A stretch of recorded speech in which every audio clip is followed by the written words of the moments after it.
Hello everyone, welcome to our YouTube channel JK blog support.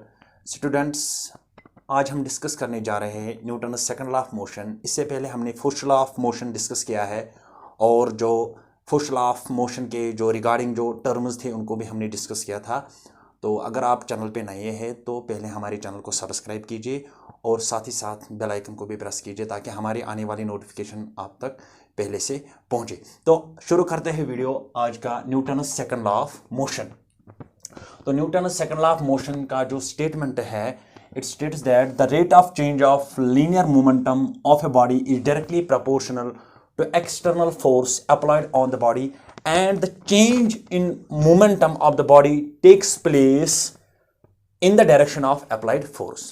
क्या कहता है Newton second law of motion? ये कहता है कि जब कभी भी हम किसी बॉडी पे फोर्स अप्लाई करते हैं तो उसका जो मोमेंटम होता है वो डायरेक्टली प्रोपोर्शनल होता है। उसका जो फोर्स जो हम उस पर फोर्स अप्लाई करते हैं तो force applied on a body is directly proportional to change in the momentum of the body, rate of change in the momentum of the body. मतलब कि अगर हम किसी बॉडी पे फोर्स अप्लाई करते हैं और जो फोर्स होता है वो डायरेक्टली प्रोपोर्शनल होता है rate of change of momentum upon time period. Rate का मतलब ही होता है कि डिवाइडेड बाय टाइम पीरियड। अब ये dp अपॉन dt आया है, आप कंफ्यूज मत हो जाइए। इसका ये जो dp अपॉन dt है ये that means the differentiation of the p with respect to t।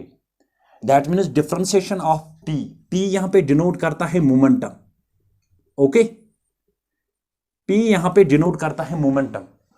तो differentiation of momentum with respect to t करनी है हमें, तो जो हमें वहां पे निकल आएगा वही second law of motion state करता है। सेकंड लॉ आपको पता होगा कि सेकंड लॉ ऑफ मोशन जो होता है वो मेनली डिपेंड करता है फोर्स पे।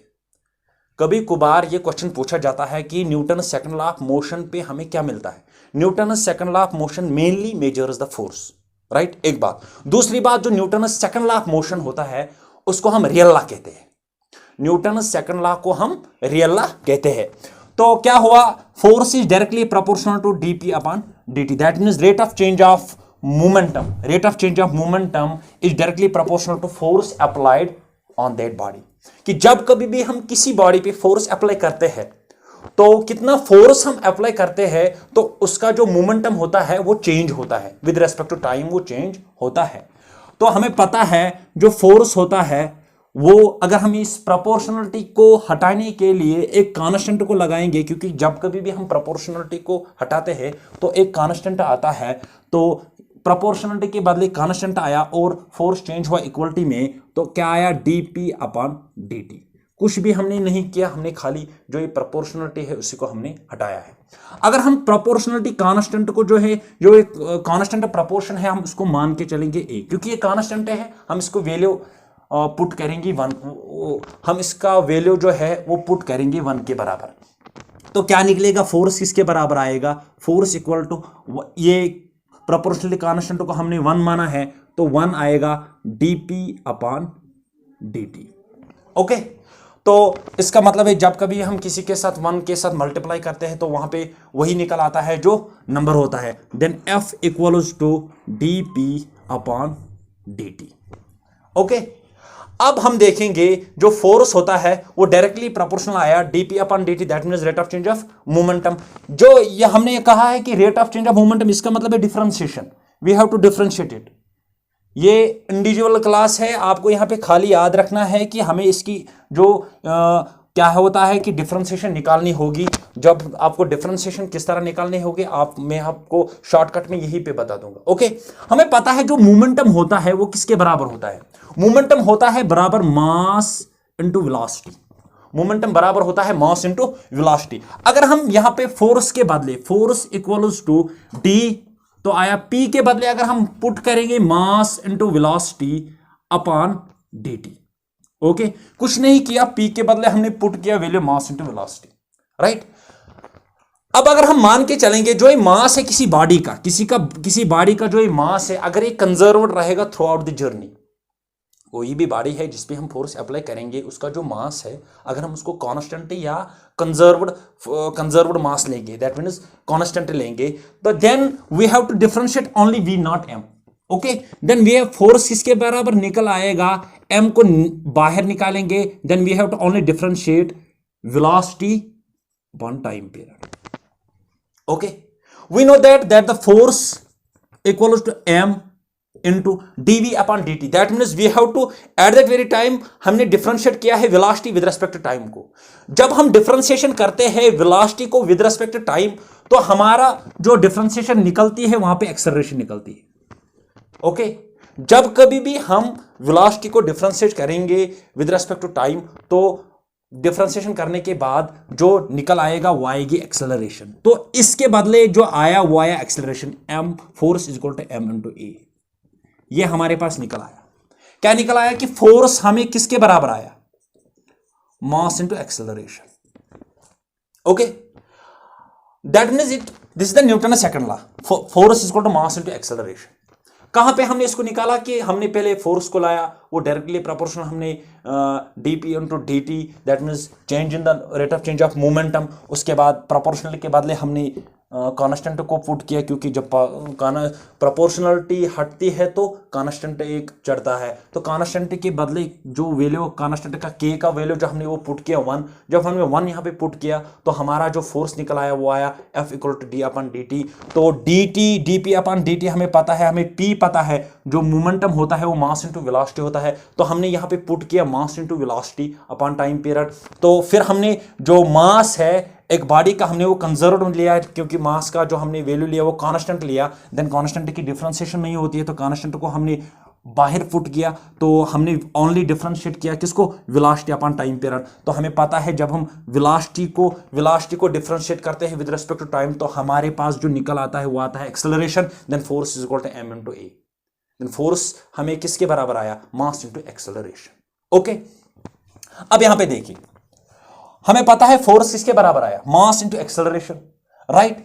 अगर हम एक्सेलरेशन की खाली बात करेंगे, अगर यहां पे हम खाली एक्सेलरेशन की बात करेंगे कि एक्सेलरेशन किसके बराबर आएगी, तो एक्सेलरेशन को हम यहां पे रखेंगे. जो ये m है ये मल्टीप्लाई में है, तो ये जब हम इसको यहां पे लेंगे तो ये डिवाइड होगा. तो ये किसके बराबर आएगा? F upon A, F upon M, F upon M. तो यहां पे एक्सेलरेशन किसके बराबर आई? Only from the Newton second law of motion, force is equal to mass into acceleration. तो एक्सेलरेशन को हमने यहीं पे रखा है, तो मास को हमने यहां पे लिया, तो ये डिवाइड हो गया F अपॉन एम. इसका मतलब क्या है? आप देखिए यहां पे, इसका मतलब है जब कभी किसी बॉडी का जो मास होगा अगर वो ज्यादा होगा, that means if there is a heavier body, अगर कोई भी बॉडी होगी जिसका मास ज्यादा होगा, तो ये जो है एक्सेलरेशन मास जो है वो एक्सेलरेशन के इनवर्सली प्रोपोर्शनल है. इसका मतलब ये होगा कि जो मास है जब हम इसको इंक्रीज करेंगे तो ये डेफिनेटली डिक्रीज हो जाएगी, क्योंकि इनवर्सली प्रोपोर्शनल की इसकी रिलेशन है. मास को हमने इंक्रीज किया, एक्सेलरेशन डिक्रीज हो गई. और अगर हम मास को डिक्रीज करेंगे, इसको हमने डिक्रीज किया, तो ये ऑटोमेटिकली इंक्रीज होगी. इनवर्सली प्रोपोर्शनल का मतलब यही होता है कि जब हम एक बॉडी को इंक्रीज करते हैं या एक क्वांटिटी को इंक्रीज करते हैं, तो जो दूसरी क्वांटिटी होती है वो लो होती है. दैट मींस अगर हमने एक्सेलरेशन को डिक्रीज किया तो इनवर्सली प्रोपोर्शनल की किसके है? ये मास के. तो मास ऑटोमेटिकली इंक्रीज होगा. अगर हमने मास को इंक्रीज किया तो एक्सेलरेशन ऑटोमेटिकली डिक्रीज हो जाएगी. एक्सेलरेशन को इंक्रीज करेंगे, मास डेफिनेटली डिक्रीज होगा. इनवर्सली प्रोपोर्शनल है. डियर स्टूडेंट्स, हमने आपको कहा था कि जो Newton second law of motion होता है वो मेजर फोर्स, वो हमें मेजरमेंट ऑफ फोर्स देता है, और उसको हम आल्सो रियल लॉ भी कहते हैं. अगर हम कुछ इलस्ट्रेशंस देखेंगे कि जिससे हमें पता चलेगा कि जो न्यूटन सेकंड लॉ में क्या वही करना है. No Newton first law. Dear students, हमने आपको कहा था कि जो न्यूटन सेकंड लॉ होता है ये मेजर ऑफ फोर्स हमें देता है.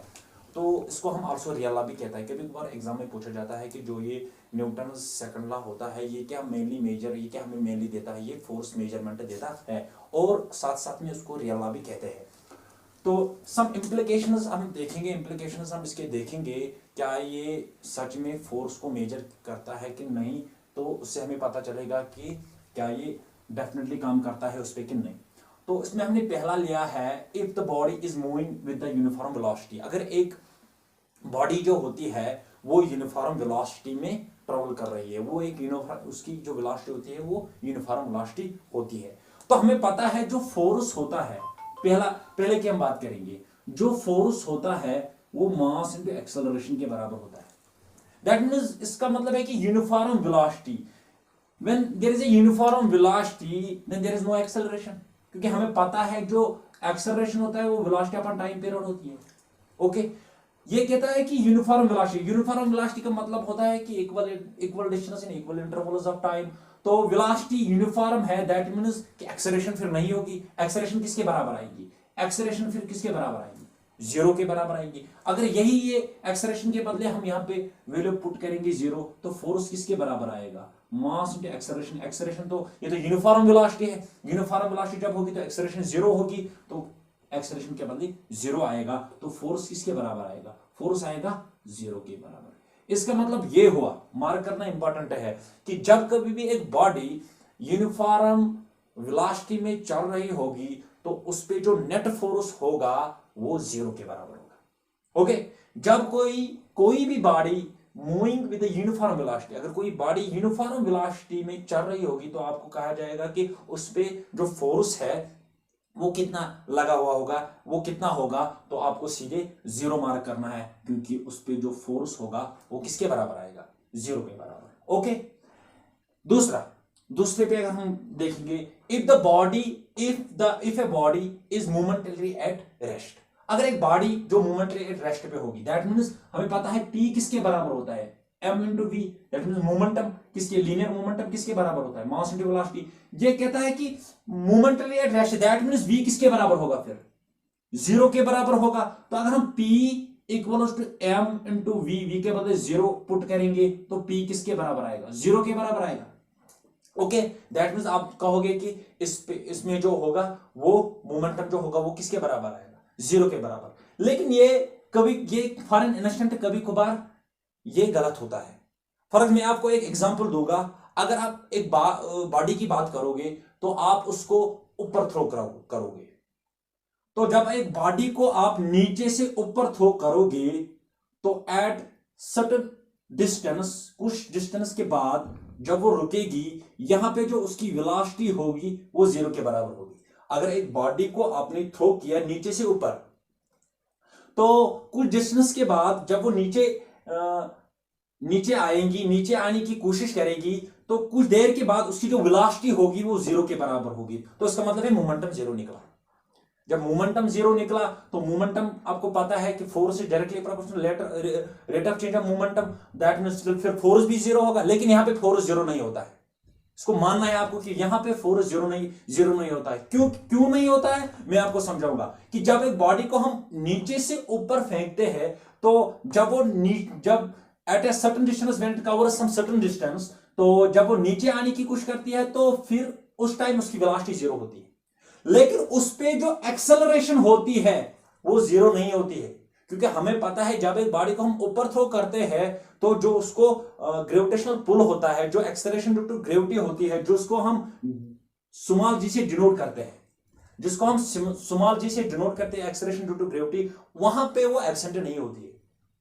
एक बॉडी को थ्रो किया, वेलोसिटी जीरो हुई, लेकिन एक्सेलरेशन ड्यू टू ग्रेविटी जो है वो जीरो नहीं है, वो उसको फिर भी नीचे पुल कर रही है। Okay, that means eight that very time जो हमारा बॉडी को हमने थ्रो किया, हमने उसको मास m से डिनोट किया, एक बॉडी जिसका मास m है, तो उसकी जो एक्सेलरेशन होगी एट दैट वेरी टाइम, उसकी acceleration F is equal to m into G होगी, और जो उसके फोर्स नेट होगा वो होगा m इंटू जी। ओके, क्या समझा आपने कि अगर एक बॉडी जब यूनिफॉर्म वेलोसिटी में होगी तो उस पे जो फोर्स होगा वो डेफिनेटली जीरो होगा, और अगर एक बॉडी जो मोमेंटरी एट रेस्ट होगी वो कभी कभार जीरो होती है, लेकिन मेनली जीरो नहीं होती है। लाइक दैट, अगर हमने एक बॉडी को ऊपर थ्रो किया है तो जब वो नीचे आती है तो आप कहोगे कि जीरो होगा फोर्स, नहीं, उस पे जो फोर्स होगा वो mg होगा, उस पे फोर्स जो होगा वो किसके बराबर होगा? mg होगा। ओके, अब हम डिस्कस करने वाले हैं जो ये मोमेंटम होता है उसके साथ कभी कभार क्वेश्चन पूछे जाते हैं कि मोमेंटम की रिलेशन अगर हम काइनेटिक एनर्जी के साथ देंगे, मोमेंटम की जब हम कोई भी क्या कहते हैं इसे रिलेशन जब हम उसको किसके साथ देंगे? काइनेटिक मोमेंटम की काइनेटिक एनर्जी के साथ जब हम रिलेशन देखें उस पर कभी कभार क्वेश्चंस पूछे जाते हैं, तो अब मैं वही आप स्टूडेंट्स, मैंने आपको कहा था कि आपको हम बताएंगे कि जो रिलेशनशिप होती है काइनेटिक एनर्जी और मोमेंटम के दरमियान इन न्यूटन सेकंड लॉ, कभी कभार इस पर क्वेश्चंस पूछे जाते हैं, तो मैं आपको वो भी सिखाऊंगा कि किस तरह के क्वेश्चंस आने वाले हैं, वो भी मैं इसी वीडियो में आपको सिखाऊंगा। तो relation between kinetic energy and momentum, हमें पता है जो काइनेटिक एनर्जी होती है, काइनेटिक एनर्जी होती है वो होती है बराबर half of mv square. Kinetic energy किसके बराबर होती है? Half of mv square. और हमें यह भी पता है कि जो मोमेंटम होता है, लीनियर मोमेंटम, वो बराबर होता है मास इनटू वेलोसिटी। ये आपको याद रखना है। काइनेटिक एनर्जी किसके बराबर? Half of mv square. और जो मोमेंटम होता है वो किसके बराबर होता है? Mass into velocity. हमें काइनेटिक एनर्जी और लीनियर मोमेंटम के दरमियान जो रिलेशन है वही बतानी है। ये कभी कभार पूछे जाते हैं, बहुत बहुत कॉम्पिटिटिव एग्जाम में ये पूछा गया है कि relation between kinetic energy and momentum. मैं आपको यहाँ पे दिखाऊंगा कि किस तरह से इसको निकालते हैं, आप सीधे याद भी रख सकते हो। तो हमें पता है जो काइनेटिक एनर्जी, उसको हम डिनोट करेंगे के से हाफ ऑफ mv स्क्वायर। तो यहां पे जो m है इसको मैं एज इट इज रखूंगा, और जो ये वेलोसिटी है उसको मैं भी एज इट इज रखूंगा, वेलोसिटी स्क्वायर को भी एज इट इज रखूंगा। मैं यहां पे v के बदले mv के बदले p, लेकिन यहां पे मैं v के साथ स्क्वायर आया, v के साथ मेरे यहां पे मैं इस m को भी स्क्वायर बनाने की कोशिश करूंगा। वो कैसे करूंगा? मैं ऊपर से और नीचे से, ऊपर भी इसको मल्टीप्लाई m करूंगा और नीचे डिवाइड में भी इसको m करूंगा। कैसे? देखिए, अगर मैं ऊपर में भी इसको m से मल्टीपल करूंगा और नीचे में डिवाइड में m करूंगा, m और m कैंसिल हो जाएगा, हमारे पास सीधा जो हमारे पास है वही बच जाएगा। ओके, क्योंकि m और m कैंसिल हो सकते हैं तो कोई फर्क नहीं पड़ सकता है, लेकिन फर्क अब आएगा। देखो कैसे, काइनेटिक एनर्जी किसके बराबर अब निकलेगी? हमें पता है हाफ ऑफ m। अगर हम इस m और m को आपस में मल्टीप्लाई करेंगे तो हमारे पास m स्क्वायर आएगा। ओके, और v square as it is रहेगा। ओके, क्योंकि जो मल्टीप्लाई को हम करते हैं तो वो इंडिविजुअली हम नहीं, आप कहोगे कि आपने इस m के साथ इसको v स्क्वायर के साथ क्यों नहीं मल्टीप्लाई किया? क्योंकि हमें पता है जो m होता है मल्टीप्लाई में है, यहाँ पे भी मल्टीप्लाई, ये इंडिविजुअली नहीं आता है, एक के साथ आया तो ये सारे के साथ आता है। ओके, तो यहाँ पे नीचे क्या आएगा?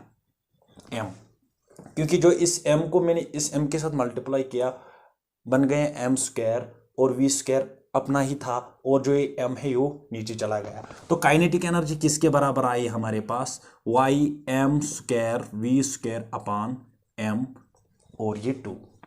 ओके, 1 के साथ ऊपर और 2m नीचे, राइट।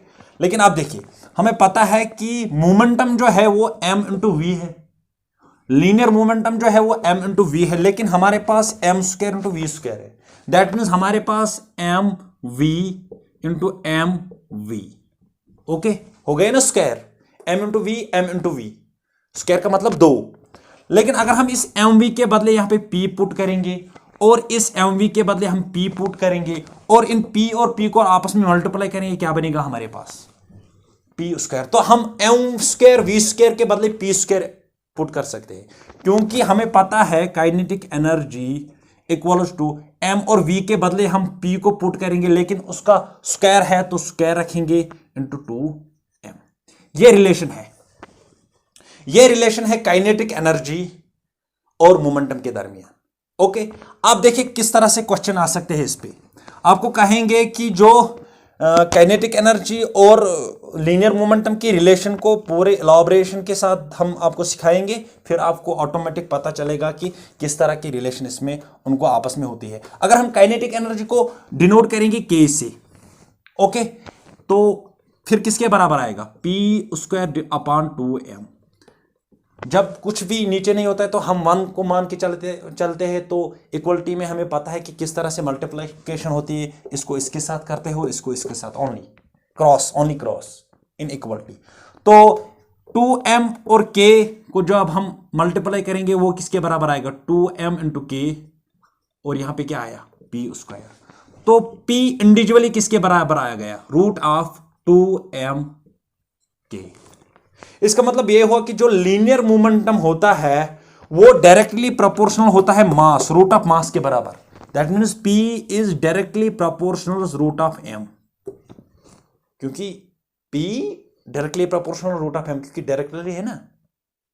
इसका मतलब जिस बॉडी का मास ज्यादा होगा, जिस बॉडी का मास ज्यादा होगा उसका मोमेंटम ज्यादा होगा। ओके, जिस बॉडी का मास ज्यादा होगा उस बॉडी का मोमेंटम जो है, लीनियर मोमेंटम जो है वो ज्यादा होगा। ओके, तो क्वेश्चंस में आपको पूछा जाएगा अगर दो बॉडीज है जिनकी वेलोसिटी सेम है, अगर दो बॉडीज हमारे पास है उनकी वेलोसिटी जो है वो सेम है, इस बॉडी की वेलोसिटी भी सेम है और इस बॉडी की वेलोसिटी भी सेम है, ये दो बॉडीज है इनकी जो वेलोसिटी है वो सेम है, लेकिन अब आपको पूछा जाएगा जो इनका मास है वो डिफरेंट है। इसका हम अगर हम मास मानेंगे m1 और इसका मास हम मानेंगे m2, आपको कहा जाएगा इन दो बॉडियों में से किसका जो मोमेंटम होगा वो ज्यादा होगा। तो याद रखना कि जो लाइटर बॉडी होगी उसका मोमेंटम कम होगा और जो हैवियर बॉडी होगी उसका जो मोमेंटम है वो ज्यादा होगा, क्योंकि मोमेंटम जब हमने काइनेटिक एनर्जी और मोमेंटम के दरमियान जब हमने रिलेशन निकाली, हमें P जो आया वो डायरेक्टली रूट ऑफ M आया। दैट मीन्स ये डायरेक्टली रिलेट आया किसके, M के बराबर। दैट मीन्स जिस बॉडी का वेट ज़्यादा होगा, जिस बॉडी का मास ज़्यादा होगा तो उस बॉडी का लीनियर मोमेंटम भी ज़्यादा होगा। होप गाइज आपको ये वीडियो पसंद आया होगा। अगर पसंद आया तो हमारे चैनल को सब्सक्राइब कीजिए और बेल आइकन को भी प्रेस कीजिए ताकि हमारे आने वाली नोटिफिकेशन आप तक पहले से पहुँचे। थैंक्स।